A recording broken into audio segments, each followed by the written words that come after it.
So good evening, ladies and gentlemen. It's my huge privilege to have my guest, Michael Ignatieff, a professor. I don't want to introduce too long because it would be for all evening. Excellent writer, historian, politician, former politician, rector of Central European University, now in Vienna, but already retired. And we will talk, actually continue, and we will continue to talk about maybe more politically, but still about hope. And in the beginning, I would like to say that I am a big fan of the book of Mr. Ignatieff. It's on Consolation, Finding Solace in Dark Times. And it's actually published also in Czech translation, which is very good. And I highly recommend this book to read, especially in these times, because it's a book, there are stories of people 2,000 years from now, during all these times until almost today to Václav Havel.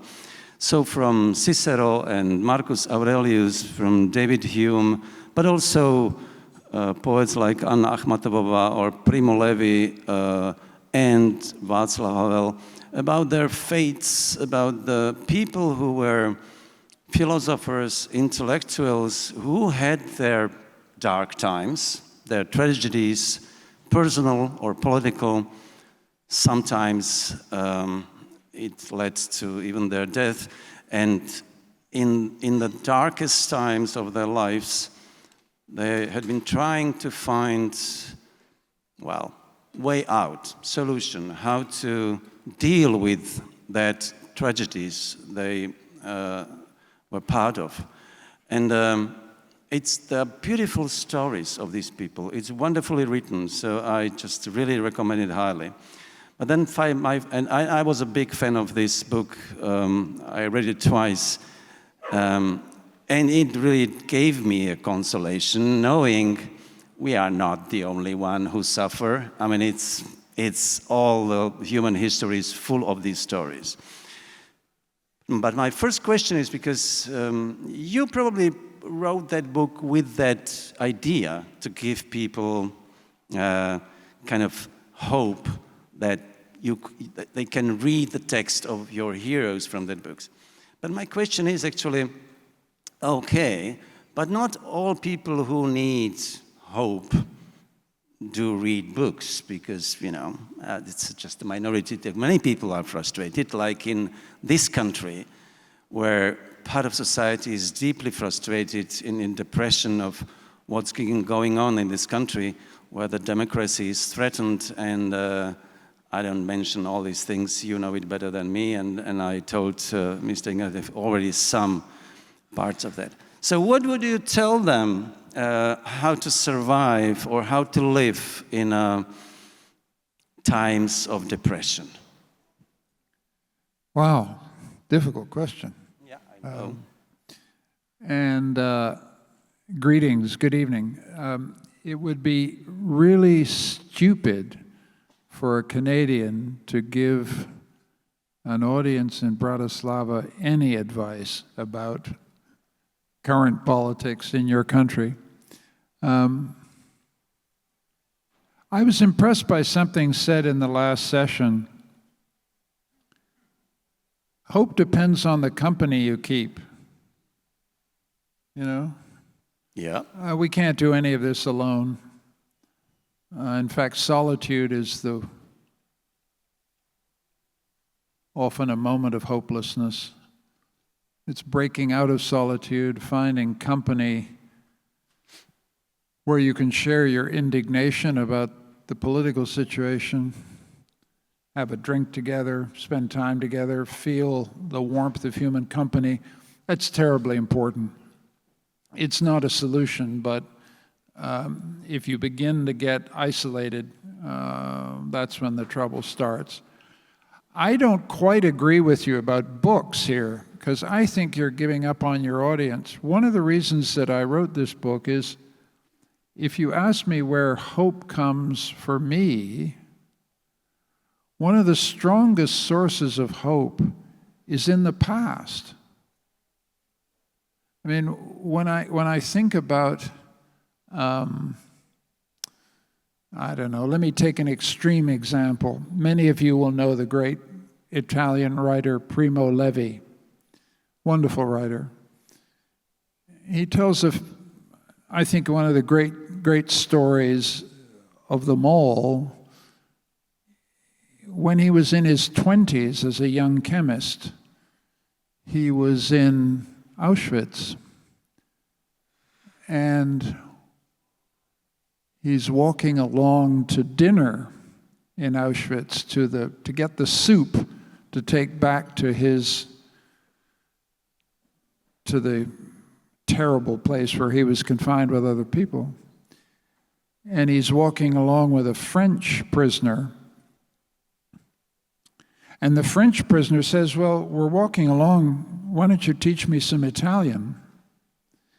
And Primo Levi suddenly says to this Frenchman, in the classical language of Dante, the famous lines in Dante, which said, "We are not beasts, we were born for wisdom and knowledge." I can't say it in Italian, but that's what he said. And as Primo Levi said those lines from Dante, written 600 years ago, he had this enormous feeling that he would survive Auschwitz, that he was not a beast. He was born for wisdom and knowledge. And that story has always inspired me all my life, because it's a story about the power of literature, the power of words, the power of the past to inspire us in the future. So that's one thing why I gently disagree with you about books. Books are a big deal. Books can help us. Don't tell me that. I mean, I live on. I think the books helped me to survive. I'm only saying that not so many people read the books, and still they need the hope. But the thing is that we are now in a situation, not only in this country, because it's in neighboring Hungary, it's in America, it's in other countries. The people are frustrated. I mean, the democratic thinking people believing in democracy are afraid that democracy is threatened. And Ivan Krastev, your friend, our friend who will be in the next panel, quotes you in his article. He quotes you where you say that in these revolutionary times, the liberals have to survive in order to preserve values and maybe political influence for the future. Well, my question is, good advice, but that also means that in this situation we are encircled and we are defeated, and our role is to survive these dark times. Well, what would I say? I think one thing I would say is that liberals have always been encircled, always been in difficulty. It's wrong to think that there was some world in which people like you were always in charge. You've always been a dissident. Absolutely. You've always been, right. Sure. So we need to de-dramatize ourselves, take ourselves a little less seriously, understand that this is politics, and politics is rough. I think we can do more than survive, but we need to understand where we are. I think we are in the middle of the most important counter-revolution of my life. If you were a Canadian middle-class person like me, born after the Second World War, and unlike Slovaks and Czechs and Poles, I lived in freedom. And we had 60 years of extraordinary human progress. Not just prosperity, but life got better for women. Life got better for gay men and women. Life got better for men and women of color.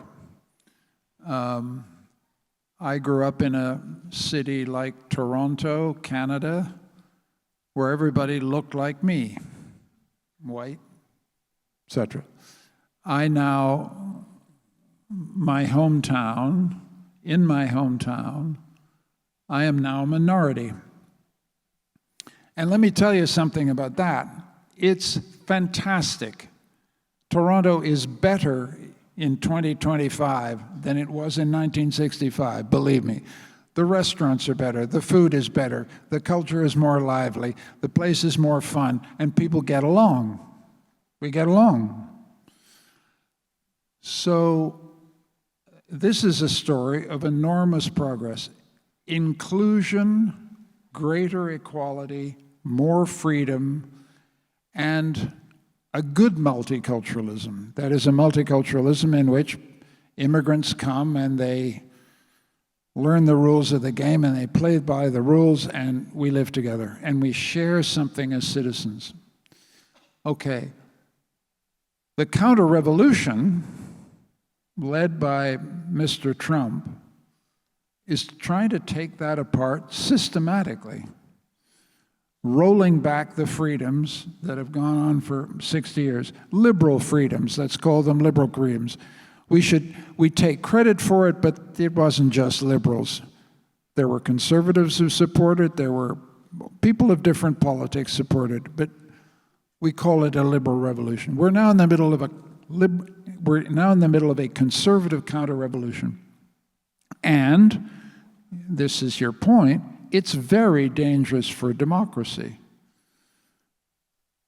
And that's the thing that's frightening now. America is a great imperial power, but it's also a great democracy. And I taught at Harvard for many years, and President Trump has gone to Harvard and said, this is a stick-up, and I'm not going to let you go unless you pay me $500 million. Now, you may think that has nothing to do with democracy, but democracy is not just majority rule, it's the rule of law, and he's violating the rule of law because he's violating the right of universities to govern themselves. And if you think about what democracy is, it's not just majority rule, it's not just elections, it's not just the rule of law, it's self-governing institutions. The freedom that we enjoy in this room tonight, for example. The freedom of organizations, clubs, to rule themselves. A democracy is a collection of many little democracies. And Trump is trying to snuff these democracies out one by one. And the only thing stopping him is a free press, second, the judges, and third, ordinary citizens who have a pride in democracy that they're not prepared to give up on, and they're going to fight. And we don't know what the outcome is. But my feeling is that, to get back to your original question, it's a good time to be a liberal. It's a good time in the same sense that sometimes it feels good to be slapped awake. We got complacent. We took our achievements for granted. We began talking only to ourselves. We didn't listen to anybody else. And we've been slapped awake. And you've been slapped awake in Slovakia. And Hungary has been slapped awake by the experience of tyranny. They've had 15 years of tyranny in Hungary. My wife is Hungarian, by the way, and so that's why I can speak a little bit about Hungary. But Hungary is an interesting example. It now has a movement of opposition that, if it's given a chance to fight a free election, will beat Viktor Orban in March. I don't say it's certain. I didn't say that. I also don't think Peter Magyar is a liberal. I don't care. He can beat Orban. And if he beats Orban, it opens up a huge set of possibilities, not just for Hungary, but for Slovakia as well. Yeah, that's what we hope for. I think it can change the mood in the Central Europe, for sure. But talking about America, I mean, that was, for me was, of course, it's in this country, the government is really rude, and I mean, actually, it's copying the Trump's policy. But the thing is that, at least in this country, there is quite a huge resistance, at least in the sections like culture or media. A lot of people resist. Because who knows why it is so, because Slovaks were not very well known for their courage in the past. But now it seems that a lot of people have a courage. I was shocked in America how many people reacted on Trump's steps, adapting themselves to the situation, like Harvard's university actual exception. They started to fight. But the other universities, like Columbia and the others, tried to make agreement, talking about big law firms and the media like Jeff Bezos and Washington Post and ABC TV and all these things. For me, it was a shock that this country, which I admired for the sense for freedom, the basic sense for freedom, how do you explain? They were not prepared. They didn't know what's going on. What are the rules of tyranny? That you shouldn't make a compromise. Yeah, I know what you're saying, but I wouldn't give up on. Don't give up on citizens. They can surprise you, would be my message. If you look at the polls, just start in a very boring, humdrum way, the polls show he's one of the most unpopular presidents in recent times. He's not doing well. And some of the things he's doing are both shocking and unpopular. Arresting hard-working Latin American people working in restaurants, pulling them out of the place where they wash the dishes and loading them into vans for deportation is not popular. And it's not popular just with Latin Americans, it's unpopular with Americans, because these hardworking people make the country go, and everybody knows it. So that's unpopular.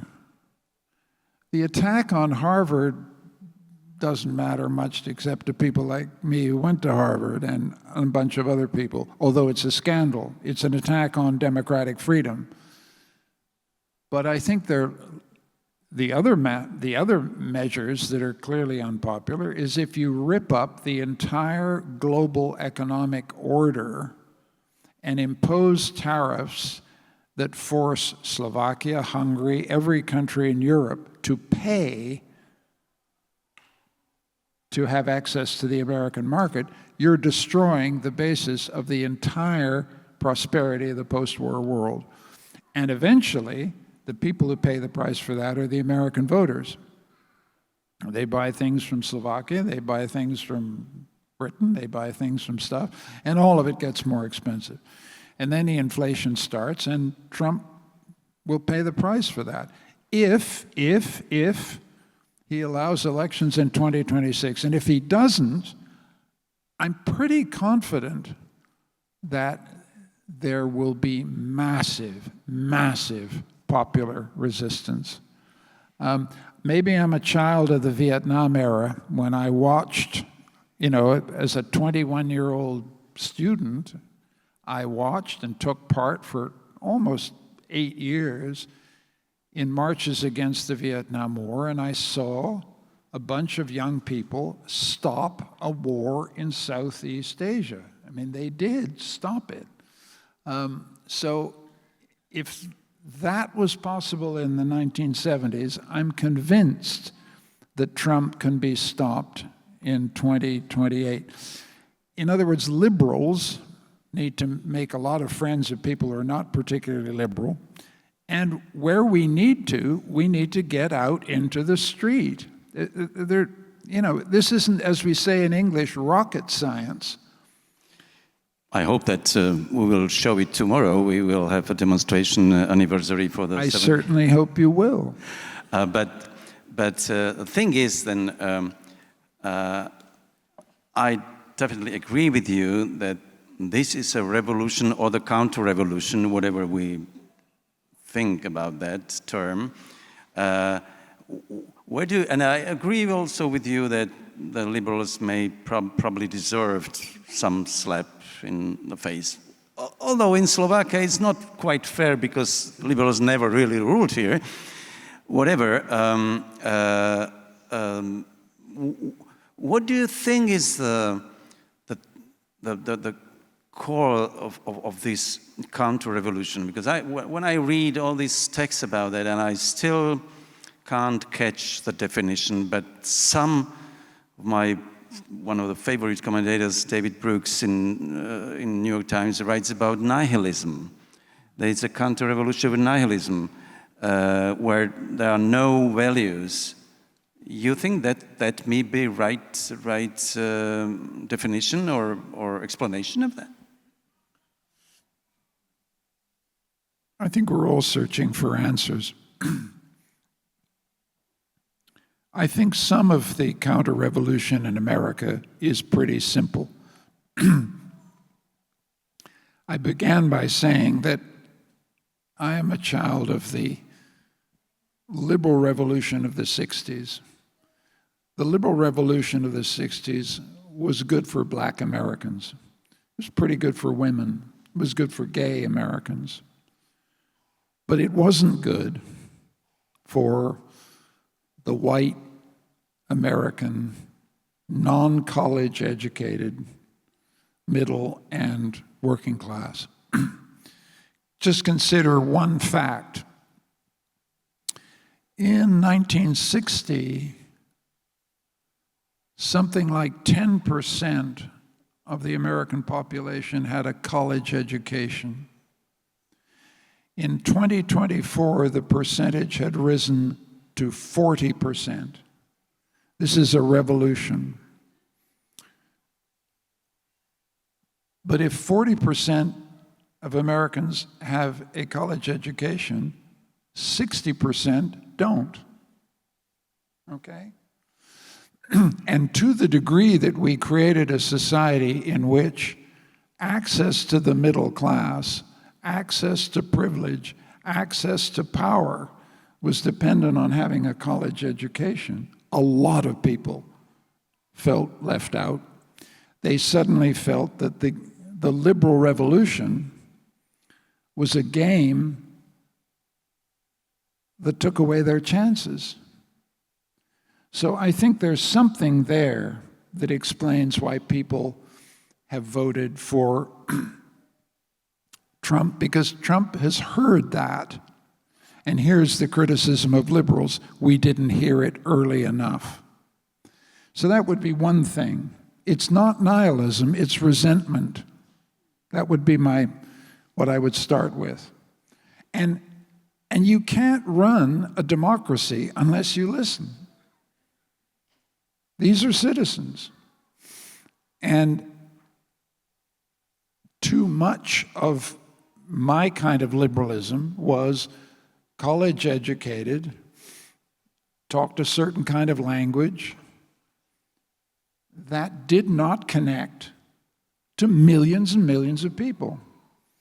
And some of the same phenomenon can be seen in Central and Eastern Europe. Viktor Orban has a power base in the countryside.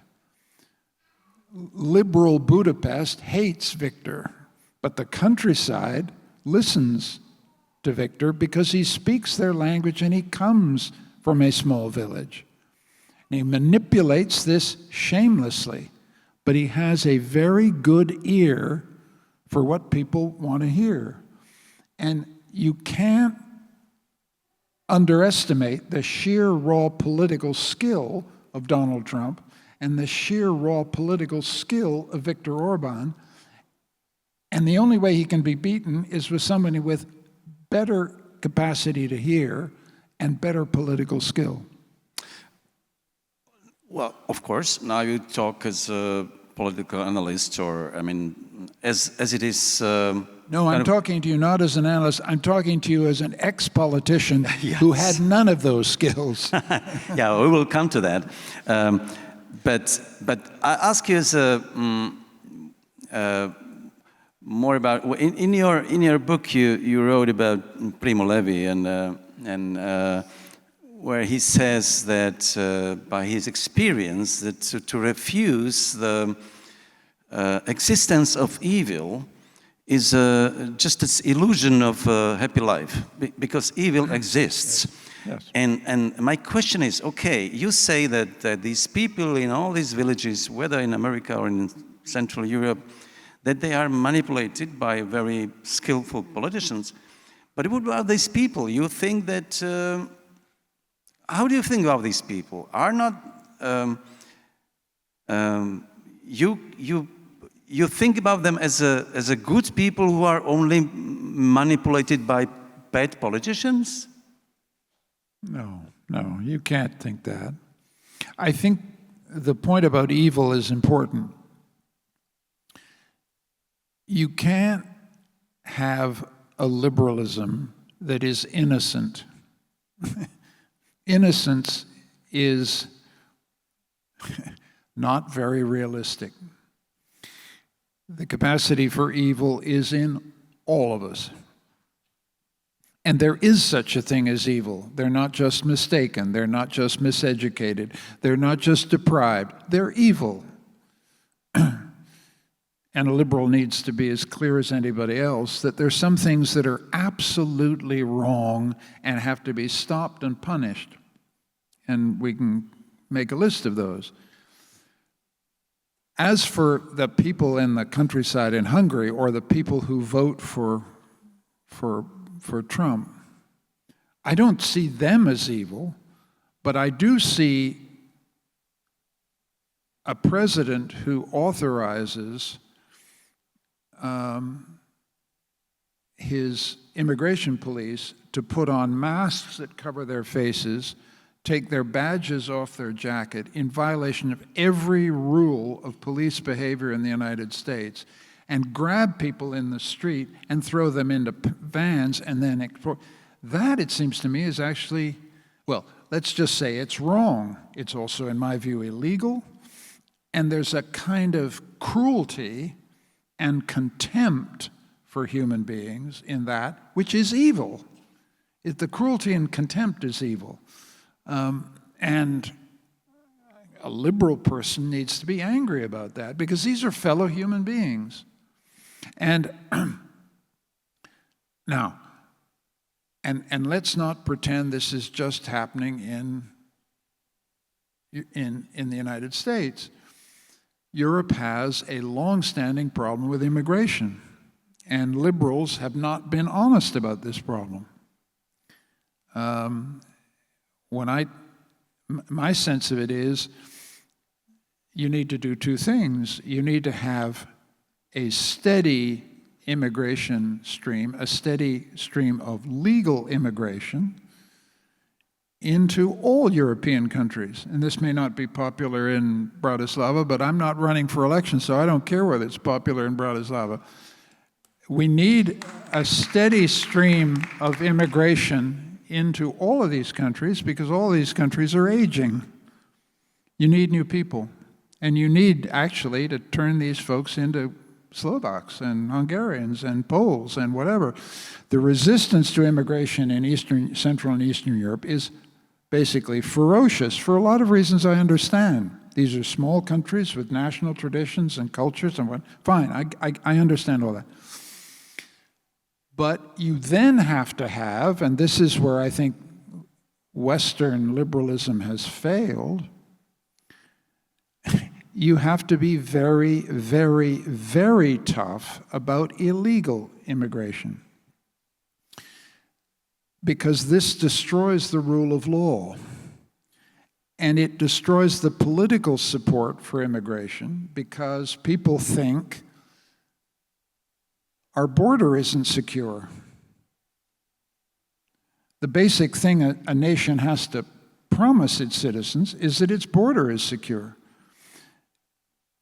What is destroying liberalism in, say, Britain is that every day illegal migrants arrive by boat.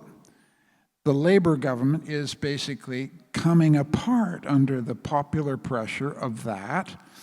And that's why you have to get control of illegal migration so you can have legal migration that regains public support. This is the kind of thing that liberals have to get right if we're to have a future in Europe. I understand. Yes, I think it's a very good critique of liberalism. And I think also you are right that liberals made a lot of mistakes. I mean, the problem with this country is that they almost didn't exist anytime. So it's not kind of our topic on this, but it is maybe for the future. And I think that I have read a lot of articles about that the liberals thought, or even Democrats, let's say, European or American Democrats, they thought that life itself is a proof of their success and that people will just understand that and they will vote for them, which showed as a big, big intellectual mistake. They forgot that the emotions are what's really matters in politics and not the facts, like their lives are better than before. So let's say, I mean, it means that liberals, not only politicians, but even the liberal thinking people have to somehow acknowledge and accept that in some ideas they were wrong. Just continue, say it. I think one of the, a couple of issues that I think liberals, progressive people need to think about is the state, the size of the state. All my life, the liberalism I believed in was basically the heir of Franklin Roosevelt, right? Franklin Roosevelt created the liberal state. And after the Second World War, European societies created the welfare state. And you had a kind of grotesque version of the welfare state under socialism, and then in freedom, you now have something that looks like a welfare state. But the state is large, expensive, and not always respectful of human dignity and human freedom. You feel it in a hospital. We have public hospitals in my country, Canada. My brother died in a public hospital 2 years ago, and I came out thinking he wasn't really treated like a human being, right? Liberals need to think about that. We've pretended that because we have public welfare, it's fine. Actually, people's experience of these hospitals is often depressing and frightening and strange. It is often the case when you go to deal with the bureaucracy. I don't know what it's like in Bratislava, but you go to deal with a bureaucracy in Toronto, and you think, I'm being treated like a thing. I'm a citizen, for God's sake. Why are you treating me like an idiot? Why are you giving me all these forms? Why are you tying me up? Why can't we have a state that is genuinely responsible and responsive to citizens and seems to like the citizens who pay for the state? So that's one thing. The second thing is the state is too big. There's too much of it. It does a lot of things it probably doesn't need to do. If that makes me sound like a conservative, I don't care. Because I pay for the state, you pay for the state, and you want to make sure that what you pay for works and treats you like a citizen, as opposed to some poor fool. So these are the kind of things that I think liberals need to think about. And so... Yeah, so basically you say that the liberal Democrats, let's say broader pattern of democratic politicians, were not honest to the citizens about their lives. And now they are slapped into the face and they deserve it. And so way out of that is what? I mean, first of all, it's not only about politicians, also about citizens, because the problem we have, and that's, I'm not sure how it is in America in the mentality, but the mentality of Eastern or Central Europe, let's say, was that, you know, we had here 40 years of communism, which in people's minds and in the kind of a national memory is that sometimes they lived in the regime for their whole life. So if there is no hope for the change, so you adapt. You accept how to behave because there is no way out. So, so what's the advice? I mean, people should think about that this is just a short-term misery, but we need to have the hope for the change. Well, I'll tell you a story. I was asked when I came to Budapest, because people knew I had been in Canadian politics. And let me just say, by the way, I'm talking, you all need to know, I was the leader of the Liberal Party and led it to a very, very serious defeat, okay? So I don't want anybody to believe that I'm talking on the basis of success. I'm talking on the basis of failure. And nothing teaches you more about life than failure, okay? There you go.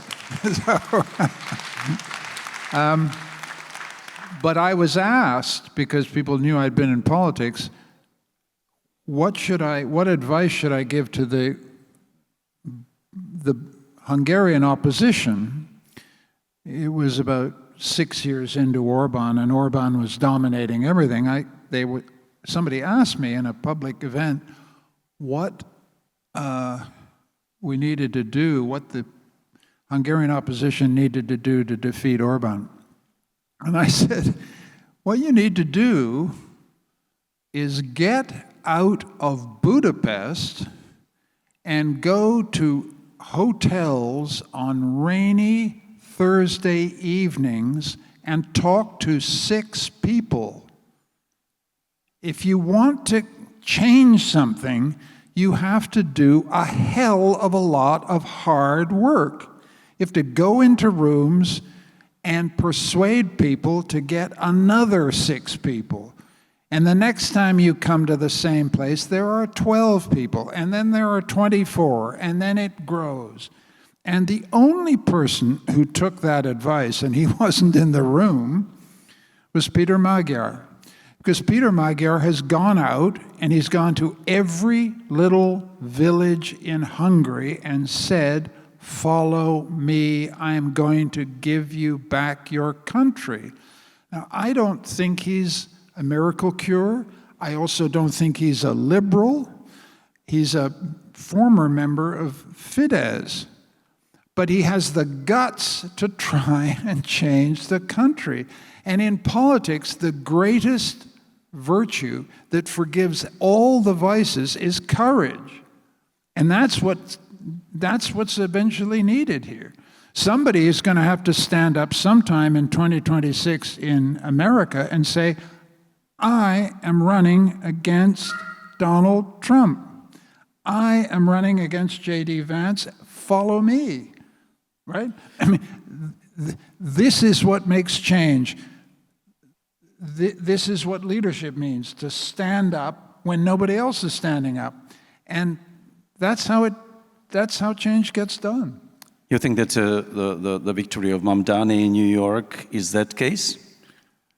Yes, I actually went, now this is a story told against me. I was in New York at a meeting, and a friend of mine said, "Why don't you come out to this interesting fundraiser at a friend's house for this guy who's running to be mayor of New York?" And so I went, and there were 20 people in the room, and we all put $50 in a plate. And I went out into I thought two things. I thought, this guy is a fantastic natural politician. He answers the questions he's asked. He looks people in the eye. He's as charming as it's possible to be. He's respectful. He's interesting. And he doesn't have a chance of winning. That's what I thought. How wrong can you be? And actually, that's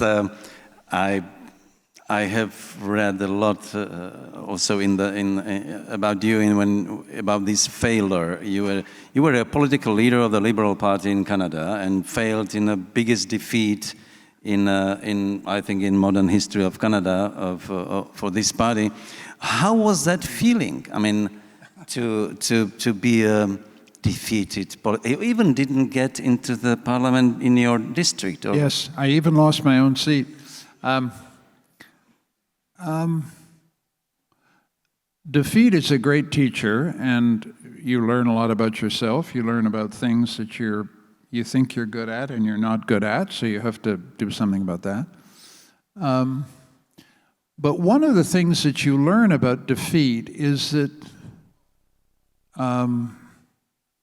almost the day after this defeat, I thought I'm going to go out and buy a bottle of wine. And in Canada, you go to a liquor store. And I thought as I walked down the street, I'm really going to have to put a bag over my head. I'm so ashamed of this defeat. I just want to put a bag over my head so nobody knows it's me. And I thought, that's ridiculous. I can't walk down the street with a paper bag over my head. I've got to, So I went to the liquor store, and as I was coming back with my bottle, a great big cement truck, huge truck, went barreling down the road and stopped. And the guy in the cement truck rolled down his window and went like that. And I thought, this is going to be okay. Well, this is going to be, because what he understood is something that's very good about democracy. He probably didn't even vote for me, but he understood that I had put my name on a ballot. I had put myself forward. And in other words, I was doing a job just about as dirty as his job, right? And yet, it was a job that had to be done, just like his job had to be done, right? And that's a crucial part of democracy. the interesting thing in 5.5 years in politics was that I shook, because I was in politics, 30,000 hands. I mean, you just shake hands all day if you're in politics. That's what you do. And I can count on the fingers of one hand the number of times someone said something unpleasant to me personally. Then 2 or 3 times. They don't vote for you. They certainly didn't vote for me, but they understand what you're doing and they accept the legitimacy of what you're doing.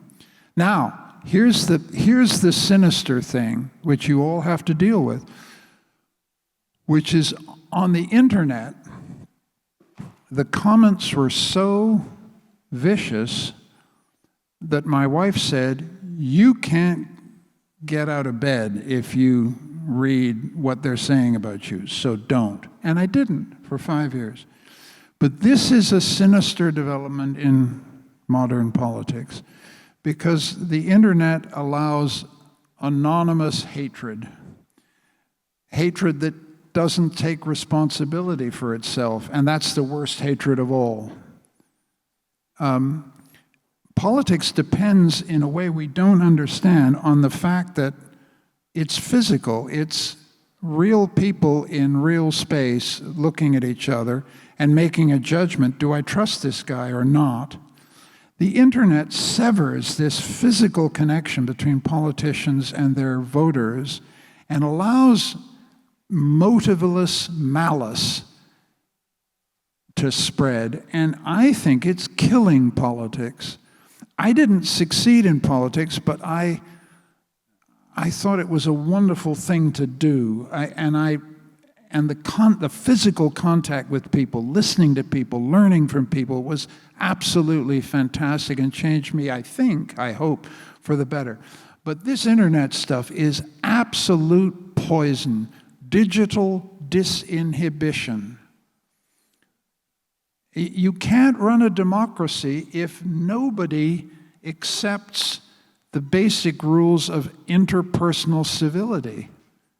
And those are in danger of disappearing, possibly in your country, but certainly in the United States. Oh, definitely in our country, of course. I mean, it's vicious and poisoned. But your story actually is about that. It was probably for you, as you mentioned, your whole life. You are actually, I mean, it's in all generosity, you are the privileged, white, educated, from good family, in a Western democracy, everything. So this must have been for you probably, was it kind of the first real snap into your face in your life? Kind of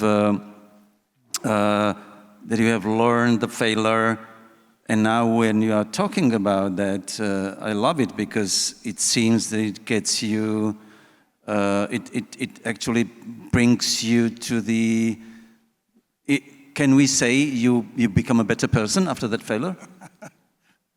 I think you'd have to ask my wife that. I'm not sure. It certainly changed me, but it's, let's lower the temperature here. Defeat in politics is not the worst thing that can happen to you. For me, the worst thing that happened to me was the death of my parents. And I met people who've lost their children. It just, you don't get over that, right? We just listened to somebody, a mother who spent, I couldn't figure it out, but about 12 hours not knowing whether her daughter was alive or dead. That puts political failure in context, let's put it that way. So I do think you learn, though. The odd thing that I don't like, or that I learned not to like, is there's a kind of easy contempt for politicians that I no longer respect, having been one. It's the easiest thing in the world to say they're all crooks and thieves, and I could do it better. You can't do it better. It's the toughest job there is. Whatever you think of your current leader, whatever, and I'm not going to go there, but whatever you think of him, this is the toughest job in your country. There's no question about it. And so I've learned a certain base respect for this, because most careers end in failure, most end in disappointment, most leaders fail to rise to the moment. Even the greatest leaders, and for me, Franklin Roosevelt was the greatest leader in the 20th century, did terrible things, made terrible mistakes. So I wish voters and citizens would have a more, not respectful attitude towards politicians, but a more human relation to politics, just understanding that this is a very human business, and everybody is going to get it wrong about half of the time. That's just the way it goes. And so citizens are right to be impatient with their leaders. They're right to be demanding of their leaders. But a kind of easy cynicism that they're all crooks and liars doesn't help democracy, doesn't help citizens. Of course it doesn't. I agree with you. Just looking at our politicians today in the government, you don't feel you need kind of understanding for their hard jobs, because it seems like they are just pure aggressivity and hatred, and they are angry on people like us, and so I'm not sure that I need to be too sensitive for the hard jobs, but. The thing is that you are, all your life, actually you were not only in politics, but mostly by your writing and thinking and academic careers. You are the long-lived liberal. How it is after this long life of defending and actually witnessing the success of liberalism, to see, okay, what is it if it's over? Yeah.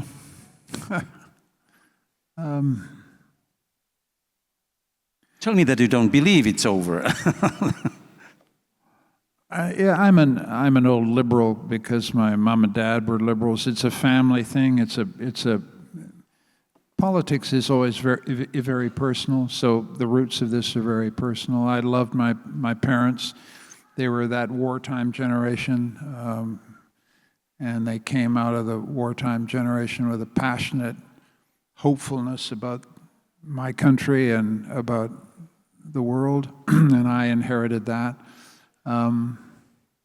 I think the thing that keeps me being a liberal is just the belief that being a liberal puts freedom first. The freedom, and it's retail freedom. It's your freedom, my freedom, her freedom, his freedom, her freedom. And all of those freedoms are different. You and I are liberals, but I don't think I probably approve of every use of freedom that you propose to make. Definitely not. With the greatest respect. And her ideas of freedom are absolutely crazy. But in a free society, excuse me, I don't mean it. Yeah? I'm making you up, if you don't mind. But in a free society, it's that respect for the strange idiosyncratic insistence that people choose their own plan of life. And you want a society that defends that and protects it, because our dignity is connected to the use of our freedom, even crazy or eccentric uses of freedom. And that part of it is very central to me. Now, you can't have that freedom unless everybody in this room has some basic starting conditions that they share. Some granite under their feet. That is, policemen who don't beat you up for no reason. You know, hospitals that try and fix you when you bust something. schools that try and teach you something and teach everybody a common standard, a free press that allows you to get free information, some possibility to have a job and to make a productive contribution. That's the granite that you have to have for any kind of freedom. And a liberal society wants to put that granite under your feet so you can then choose the life you want to have. But the choice of freedom here is putting the priority in freedom is very important, because it results in very difficult choices. You sometimes have to choose between equality and freedom. They don't necessarily always go together. You have to choose to support freedom when the use made of it by people disgusts you or appalls you or frightens you. But provided these people do not harm others, it seems to me you are required to accept it. So I've been a liberal because I wanted to think for myself. And let me tell you something, it's the hardest thing there is in the world to think for yourself. It's really difficult. I'm an old man now, and I'm still fighting to think for myself and not think with a crowd, not think with a... And that means that politics, this is where liberalism, a politics of freedom is very difficult. Because in politics, you're in a team, and you have to fight with a team and win with a team, and the team sometimes believes in stuff you don't really agree with. And so that's a tremendous strain. One of the most difficult things I found in politics was to be the leader of a party. I wanted to speak simply for myself. I had to speak for a whole team of people. And sometimes you had to say things you didn't quite believe, right? So these are the compromises and the difficulties that arise when you think freedom really matters. But if we don't believe that, we're going to succumb to authoritarians in Hungary, we're going to succumb possibly to authoritarians in your country, and we will succumb to authoritarians in the United States. It's freedom in the sense that the thing that Trump is underestimating is at a certain point, people will think, just how much of a fool do you think I am? Just how much of a fool do you think my fellow citizens are, right? That resentment, that anger at having your being taken for granted, being taken for a fool, is a crucial instinct in freedom, and is one of the reasons why I'm not pessimistic. I'm not pessimistic. I don't think Trump is here forever. I don't think it's a counter-revolution, but I think it will be, like all revolutions, it will run its course, and then we will be in a new world I can't predict. I probably won't be here, but, you know, I'm a passionate believer in the emancipatory possibilities of human freedom. Always have, always will.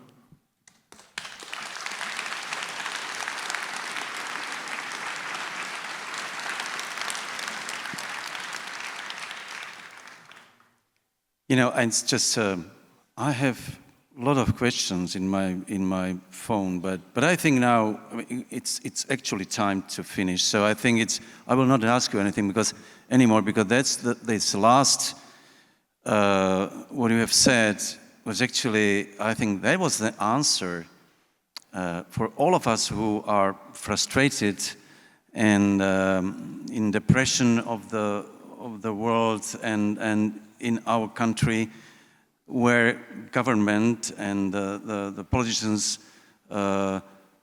they think about us as a fools, as a second-class citizens, and I hope that you are right. That I also believe in that people don't want to be defined as fools, and they will resist. So that's my hope as well. So I thank you very much for that hope you gave us, and thank you very much. Thank you very much.